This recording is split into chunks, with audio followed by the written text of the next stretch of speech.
ভাজা পোড়া অস্বাস্থ্যকর জানার পরও অনেক সময় আমাদের মন আনচান করে ইফতারে এগুলো খাওয়ার জন্যে। আবার সবসময় একই রকম খাবার ভালো লাগবে এমনও নয়। তাই প্রতিদিন না খেলেও মাঝে মধ্যে 2-1 দিন ইফতারি মেনুতে ভাজা পোড়া রাখাই যায়। তবে সেক্ষেত্রে কিছু বিষয় খেয়াল রাখতে হবে। রোজা ভেঙে সঙ্গে সঙ্গে ভাজা পোড়া খাবেন না, বরং শরবত, ফলমূল, সালাদ, দই, চিড়া ইত্যাদি হালকা ও পেট ঠান্ডা করা খাবার খাওয়ার পর খেতে পারেন। বাইরের অস্বাস্থ্যকর ও বাসি তেলে ভাজা খাবার এড়িয়ে চলুন।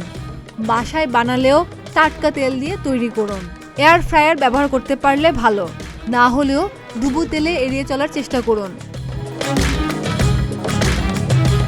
ভাজা পোড়া তুলে অবশ্যই কিচেন টিস্যুর উপর রাখুন, যেন বাড়তি তেল শুষে নেয়।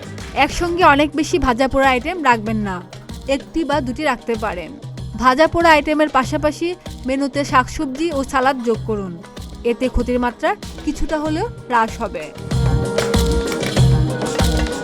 খাদিজা নিপা, প্রতিদিনের বাংলাদেশ।